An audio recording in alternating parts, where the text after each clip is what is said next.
Good afternoon, Formula One fanatics from around the world. It's Formula One fanatics again, and we're doing a post-race show on the Dutch Grand Prix. And we're looking at how the brilliance of McLaren's setup won them the race yesterday. And we need to discuss that is Mustafa Jinabi. You're welcome to the show. Yeah, so I'm going to start off with the first point is that McLaren brought upgrades, and these upgrades continue their trend of having fantastic tire management. When I say tire management, I don't just mean the drivers, the car system itself. Perfect. And it's not just because they have good downforce. It's not really downforce that these guys have. They have balance. And they have good balance and they have decent enough speed, straight line speed. But the main thing is balance, which leads to the result that their tires do not degrade. What do you think, Afolabi? Yes, I agree with you. They have excellent balance. In fact, they tweaked a number of things. The first thing they tweaked was the front brake scoop. McLaren introduced a redesigned front brake scoop, which was able to improve their cooling efficiency and overall aerodynamics. This upgrade actually helped a lot of airflow, which helped them during the race, especially the front wheels. It reduced the drag and it helped them in a lot of high-speed corners. So, and it contributed to the overall aerodynamic stability. It contributed to the overall aerodynamic stability. And you know how and Zandvoort they also put is a very tight and some technical type of circuit. Yes. yeah, yeah. Yeah, very tight and technical. And also what they did was they put something in the wing, made adjustment for more downforce. We know downforce gives you grip, but yeah. It does. Use gradation. But the scoop that you talked about, and also their chassis, the ride height and everything, maximizes. And like you rightly mentioned too, there was a higher downforce rear wing, which also contributed. Higher downforce rear wing. Yeah, they introduced so that. You have higher downforce, which means you have more grip. You have more grip. You do well on tight corners. Yes. But at the same time, you now have like the scoop that you mentioned. Yeah. But then you have the scoop that you mentioned. So it's going to the fact that their tires don't degrade, but at the same time, they do very well on slow speed corners. I think Ferrari does a lot better on slow speed corners than any team historically this year because they've had downforce. That's why they won in Monaco, but they don't have the same tire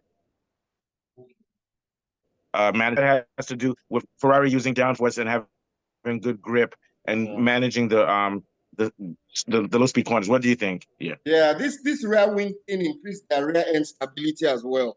It gave them better balance throughout the lap. And added downforce. That downforce allowed Norris to carry on speeding. Which really helped him in the high speed corners. And also, and as I was saying, the downforce is what Ferrari is known for, but they don't have the same preservation. But I heard Lorato agreeing with me. What do you think, Lorato? Yes, Lorato is in. Yeah. What's good? Yeah, I think brilliant race from Lando. He was like in a zen state. Yeah, it's easy to be zen when you have the fastest car in the universe. I think he did some meditations over the summer break. Yeah, I hope he didn't listen. Very quickly, people need to shut up and say that Lando Norris is not a true winner because he's self-deprecating. I don't see any problem with self-deprecation if is just admitting that you fell short. If you have the right attitude, for example, I can say, I'm not doing well enough. It doesn't mean because I say that I don't have the mentality to be a winner. Continue. It's a honest admission. It's not a sign of weakness at all. It's a honest admission. I don't see it. Continue. Sorry, continue. Sorry for interrupting you. Yeah. So I think it's important that we have like that kind of introspective thing. That I think. I'm sorry to cut you one more time. Even after he won, he wasn't celebratory. That shows you he was in zen. He didn't say, "Oh yeah, I won. I'm so happy." Because he's reached a place where he doesn't care if he wins or loses anymore. It's a special type of place, but you still put in full effort. But you're not nervous about the results. Continue. Yeah. Sure. No, I think the team as a whole at McLaren have sort of accepted the chance, that they have. I think they were not 100% prepared for it. When they were doing those upgrades, they knew the upgrades would work. But but I think as a team, we had seen that. I mean, over the past 4 races or so, Yeah, and they were coming to terms with this reality, and I think now we're at that point where they have full confidence in what they're doing. Yeah, and if you guys remember, I agreed with Zach Brown to let Piastri go ahead because Zach Brown is looking at the whole team. Absolutely. Same thing. Sure. And Absolutely. yeah, you're looking at the whole team, and he knows that he's going to win the constructors, and he knows that he has to get, and he knows that Piastri earned that win earlier. I think what he should have done is to tell. Priority. But here's what he should have done. Here's what he should have done. They should just say give Piastri the place back, then race him. Because if Norris's car is fast, I think he could have won anyway. As soon as you give Piastri the place, don't drop back. Don't give him the win. Just give him the lead again and then attack. That was the only mistake I think they made. They should have said, okay, give him back the place because we made a mistake. But the point I'm making is that Zach Brown is running this team better than Horner is running Red Bull. There are no divisions. And like there's something Lorato said, which we're going to talk on. They have a concept for tire preservation, and they have concert between their designers and their engineers. Whereas there was a split in philosophy in Red Bull, which is why I think there's so much chaos. Continue with that, Lorato. Yeah. Which is the thing that I found out doing some reading, especially on Red Bull's development, is that actually it's a problem that was there earlier on with the RB20, in terms of the cooling system. Apparently, Adrian Newey was not in agreement with how the cooling system was designed with all those scoops around the halo and things like that. And I think that is where the concept fell apart, actually, because now they're having to make adjustments on the shape of the car in order to achieve certain cooling things. But I think then that affects the entire makeup of the car, because it does not work as a unitary concept as what had originally been. And then you have splits within Red Bull, Marco versus Horner. So the problem is that there are too many divisions.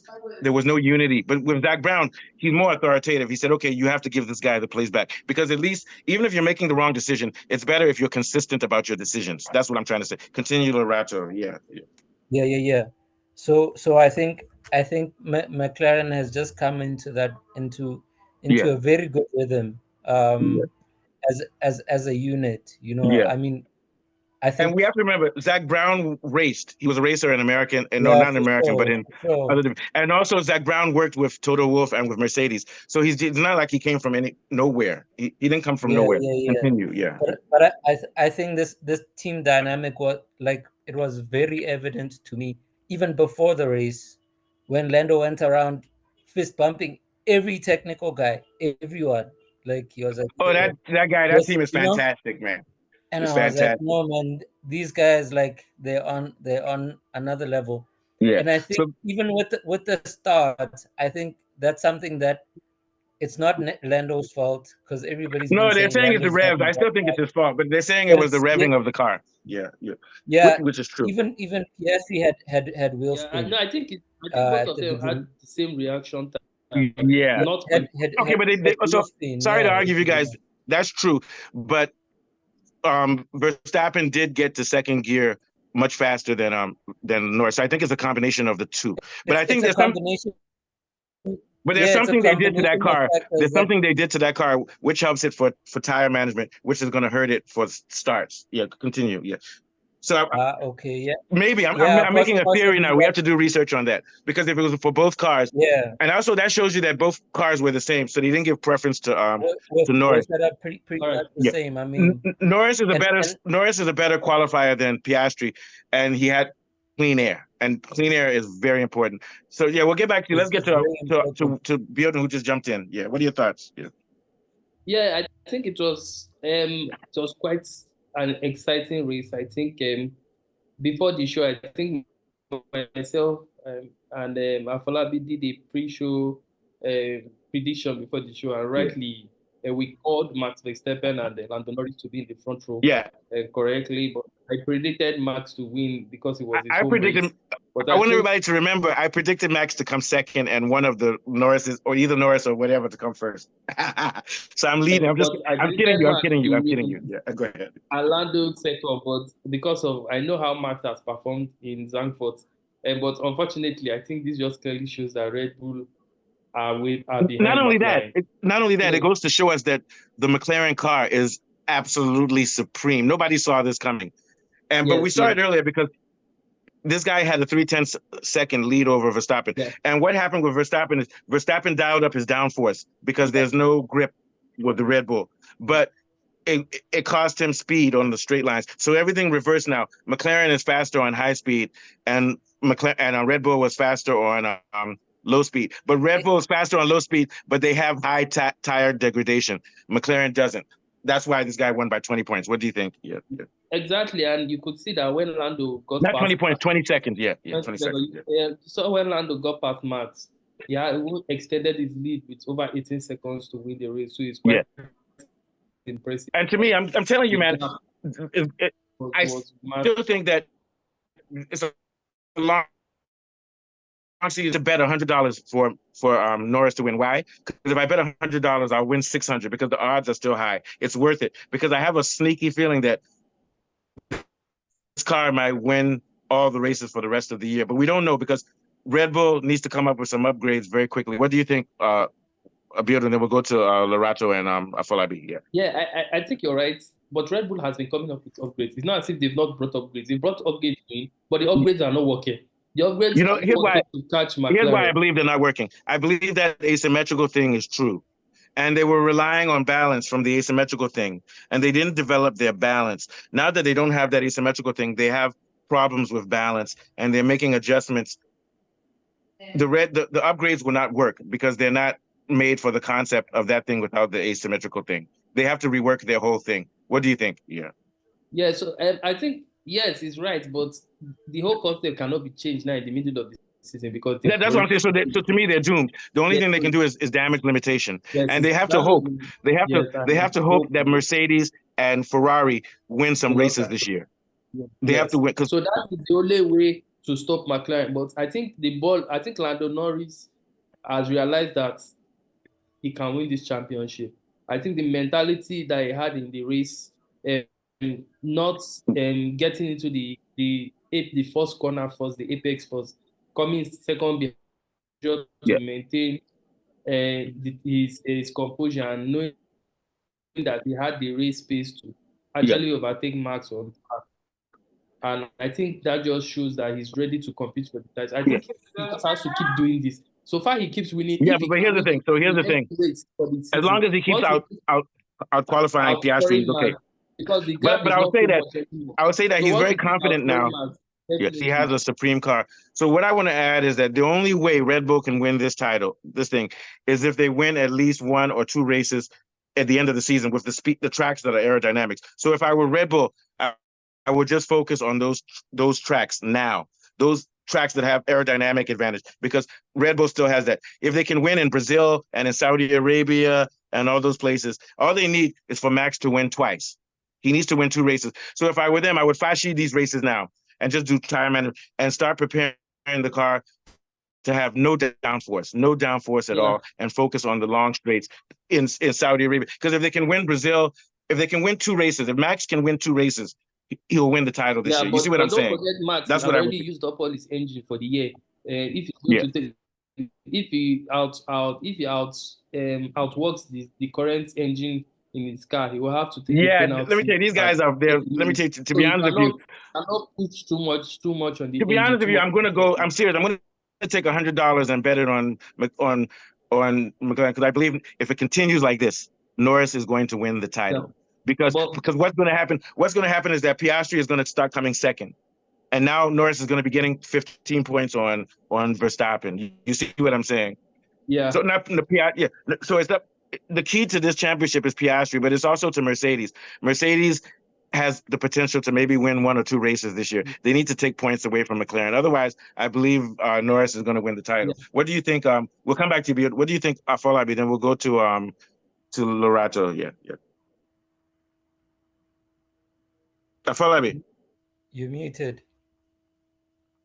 I agree with you. The same reasons that the same reasons that made McLaren to do so well in that race was, I guess, what Ferrari did as well. And you could see the way Leclerc finished the race. Mercedes were woeful. Well, actually, Leclerc took points away from he took points away from McLaren because he stymied Piastri. Yes, he stymied him. Yeah. And if you look at the upgrades, it was so superior compared to Verstappen's car. Yeah. And it was basically because of the degradation of his tires. At a point, he couldn't grip the steering wheel very well. And it affected him because originally he was leading until Lando overtook him.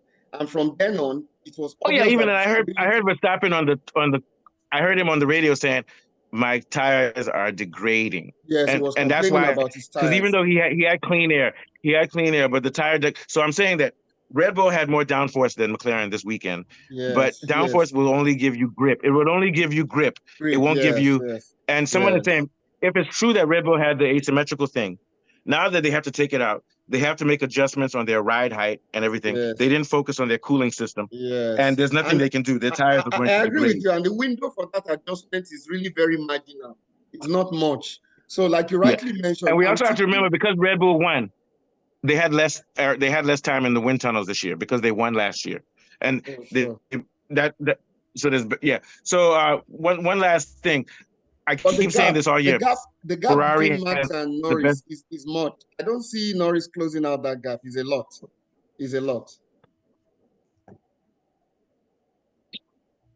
Oh, you mean, yeah. I don't know what's going to happen. Formula One is crazy. In 3 weeks now, we can be saying that what happened to McLaren. Formula One is crazy. But right now, McLaren is hot. But what I was going to say was, I've been saying all season that Ferrari has very good downforce. Very good downforce. And I think on a technical track like this is why Leclerc did well. The problem with Ferrari is that they don't have a lot of straight line speed, and they're okay. They're average with balance. What do you think, Lorato? Then we'll go to Biodun to answer that question. Yeah. Yeah. So I think three things that came to mind. One, in terms of McLaren just needs to sort of clean up on not making mistakes. This is something. Yeah. Also, their pit stops were slow. Their pit stops were slow. If they don't, before qualifying, if they don't make mistakes, yeah. If they don't make mistakes, there'll be a 1-2. And there were some critical mistakes that I saw that Piastri made in qualifying, and I was like, that's how he ended up in. I think Piastri started believing the hype, because for the past 4 weeks in Formula One, Piastri will be the new champion. Piastri will be the new champion. That's what everybody has been saying, even me. I think Piastri was believing the hype now. I think he just made a couple of basic mistakes in a few corners. Although he's not that good when it comes to qualifying, though. He's never been good. And that's what cost him, because then he had to drive in dirty air the whole time. Yeah, he had to drive in dirty air. Which largely what compromised his race. But I think if McLaren just clean up on because I promise you, this title could come down to the wire. Current team dynamic. This title can come down to the wire. Just like how Verstappen and Red Bull came back against they came back against Lewis Hamilton and them. Even though it was cheating in the last race, Mercedes made a lot of mistakes leading up to the last 4 weeks of the last 4 races of that year, because there was no way they should have. There was no way they should have lost. And then at the end, they were able to cheat and let Verstappen win. So I can see it. So they're going to do something stupid, like have a 6-second pit stop or something. They need to be very careful. What are your thoughts? Go and continue. Sorry. The only way that McLaren can lose any races is if they lose them themselves by making mistakes, or if somebody outdevelops them. But we also, I still say we have to watch out for those tracks in Brazil and place which have these guys' tracks have super long straights. I think Red Bull has money. So what Red Bull will come up with a solution to make their car more competitive against McLaren. They'll close the gap a little bit. McLaren, with regards to like putting down more straight line speed in those tracks that have more straights. I think Vegas and But if McLaren does that, it will compromise their balance. See what I'm saying? Yeah. Yeah, I'm not sure about that though. I think McLaren, and also McLaren really doesn't focus. They don't focus on aerodynamics. See, Red Bull is still the chief king of aerodynamics. Yeah. Yeah, but I think we agree that they've dialed in the balance, which is what makes the car work in any. Yeah, I mean, yeah. Well, here my main argument is the reason McLaren is winning is because of lack of tire degradation. That's the only reason they're winning. Yeah, and unbelievable. And also Norris and Piastri are smooth drivers. They're smooth drivers. Max tries to force the car, and his driving style leads to degradation a little bit. But also, what he does is he compensates by distributing the weight. But he likes to treat the car like a bull, like he's a horse rider or a bull rider. Aggressive with the car, aggressive with the car. Yeah, and that's causing. The car does not have that natural raw pace that it normally have, so he has to force it now compared to other times. Yeah, and that's a big problem. Yes. Lewis Hamilton can do both, but Hamilton can be aggressive with the car or be smooth with it. So so let's switch up. I'm not a Lewis Hamilton fan, but it seems like Formula One, Mercedes and Formula One are getting revenge on Lewis Hamilton for speaking out too much. I don't understand that's this weekend for him. His car just looked like rubbish in qualifying. No, but it was given a penalty. It was given a penalty. And also that penalty was a little bit rough. It was a little bit rough because even though it was his fault, he had no other choice. But I'm saying there was a drop in his performance. I think that Mercedes is now going to focus on Russell, and they're going to give Lewis Hamilton no treatment. And also, they took back his engineer. His engineer was supposed to go to Ferrari. The engineer's thing. So I think Toto Wolff is using a passive way of getting revenge on Hamilton. What do you think, Biodun? Yeah. I don't have proof. Yeah. But that is just a perception. But I think generally, in Zandvoort, Mercedes just did not have the pace compared to other teams. I was quite surprised how Ferrari performed in Zandvoort. It was quite interesting. I was actually surprised Leclerc finished in P3. I didn't expect any that performance from the Ferrari car. They got good results. And I promise you, when Hamilton goes to Ferrari, they're going to be giving Leclerc #1 treatment. I promise you. Wait and see. Continue. No, that's clear, definitely. But I think generally, for Mercedes, I don't think it was a Hamilton or a Russell performance issue in Zandvoort. I think it was just the car. The car just did not have the pace to compete with. Also, the car is becoming unpredictable because they were doing well in free practice, but that was when it was rainy, so the rain can hide things. You get my point. But it seems also Hamilton did well. He came behind Russell, but he was started from 13 and came 8th. Yeah, continue. Yeah. No. Yeah. So I think it's just the unreliability. Like the car would perform very well in certain track, and on certain track they tend to struggle. Have you noticed that they struggle on technical tracks? They struggle on technical tracks. Yeah. So it was quite disappointing for Mercedes. I think going for I think if you look at after the race, I think you see Toto Wolff did not complain too much after the race. I think this was something they expected to happen.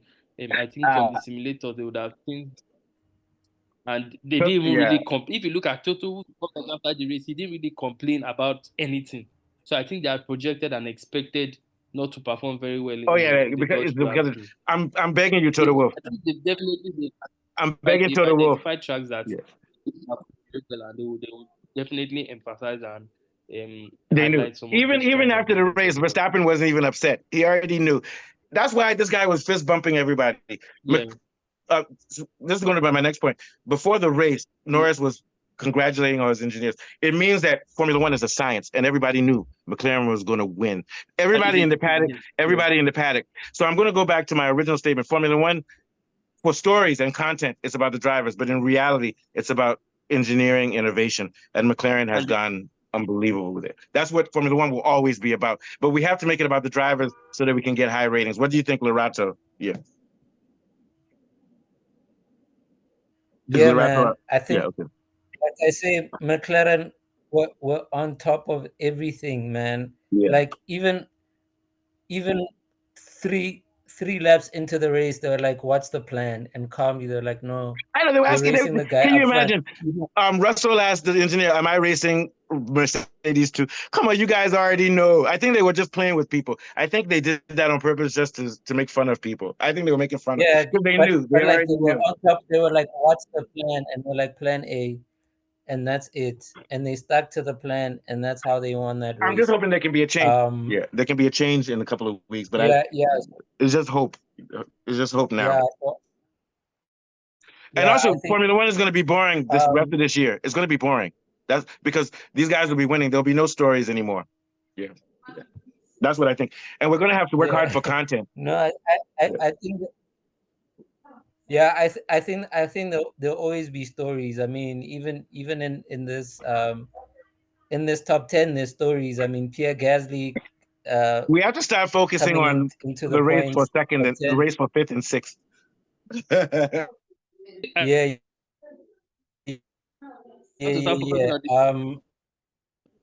On the things below. So kick Sauber. On Antonez is over, man. McLaren looked too good, man. Jeez. Yeah, McLaren looks like they're gonna take it home all the way. Yeah, it's terrible, man. And I mean, even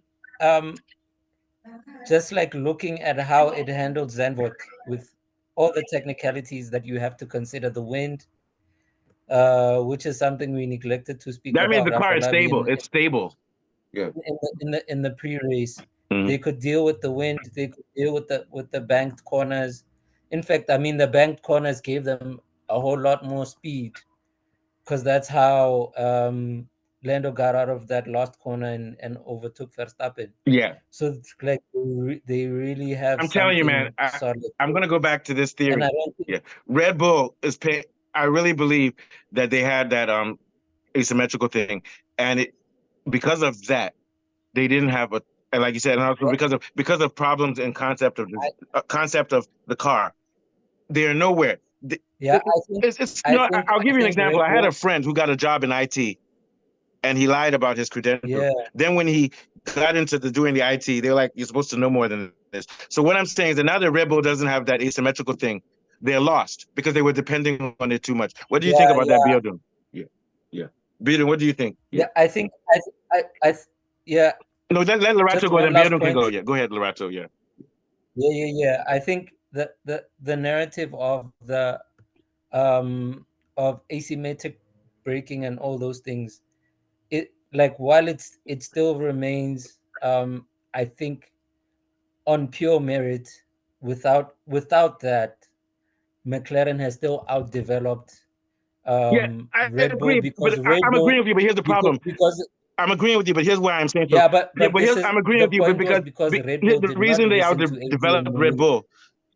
But here's my argument. The reason they outdeveloped Red Bull is because they didn't have a loophole, so they had to take engineering seriously. So what I'm saying is that because Red Bull was cheating, they didn't take engineering seriously, so they don't have a method.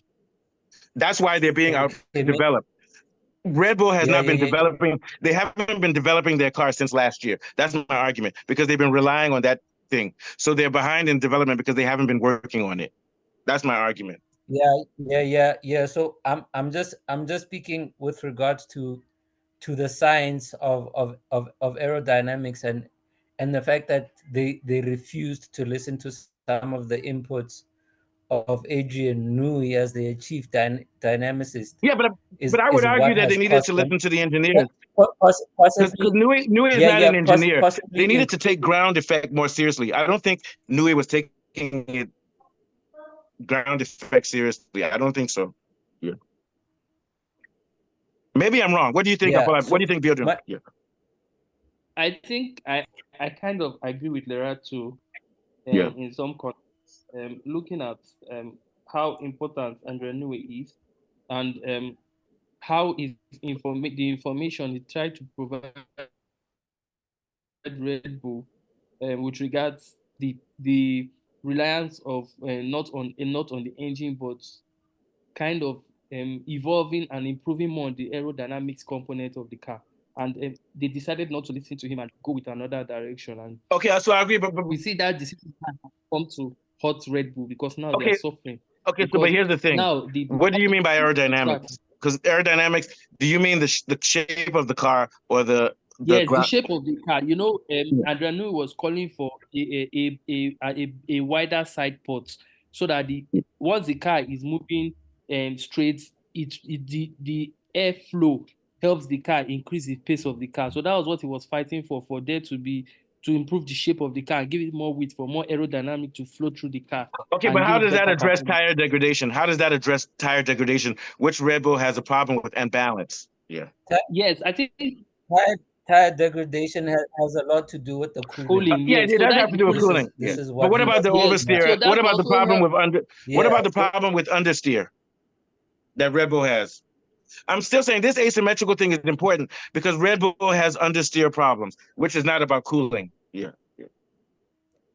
I think.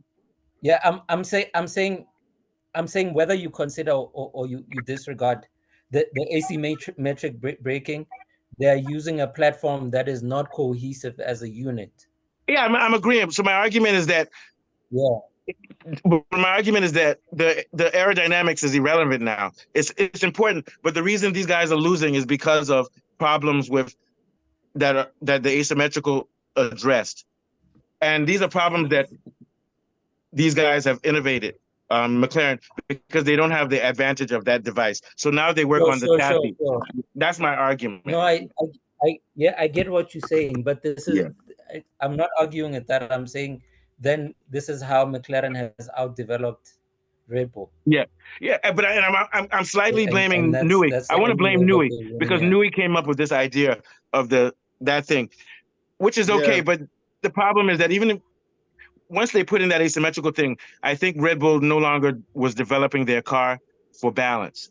They should have continued focusing. Yes. That's my argument. What do you think, Falabi? Yeah, that's the way I see it too. The McLaren setup was optimized for conservation and balance, which allowed Norris to stay close to Verstappen and capitalize when the opportunity arose. But in contrast, Red Bull setup may have been compromised because of that T valve that allowed them to do asymmetrical braking. So it affected the ability to manage tire wear and car balance because they were so dependent on that valve. That's just what I feel, really, which was critical. Yeah, and so that's what. Yeah, and I think that I hate to say this. I think Adrian Newey is becoming obsolete because Formula One is no longer about aerodynamics anymore. That's what I think. It's about ground effect. And then we're going to change in 2026. It's going to be about engine power again. You see what I'm saying, Because there has to be a balance. That's my argument. There has to be a balance between aerodynamics and engine management. Yeah. Because you can't just come up with a fancy design that will work. Yeah. And I think that Newey is not Newey's fault, but the problem is that Newey is not, he's not a bona fide engineer. He's a designer, but he has engineering knowledge. McLaren is made up of engineers, and there's no one person that you can say, oh, this is the person. It's a team. And that's where Zach Brown comes in, because in the US, it's all about the mechanics and the engineers and stuff. It's not about the driver. I think it's not about the designer. It's the philosophy of McLaren, that team stuff. It's just their philosophy. Yeah. Thank you, guys. This is a great show, man. This is the hottest show on Formula One. I'm promising you. I'm not trying to brag. This is unbelievable stuff. Everybody's done their work. What are your thoughts, Bjorn, on what we've been saying? And we'll go to Lorato. Yeah, sorry about the connection, but I think... Oh, yeah, don't worry about it. This is Africa.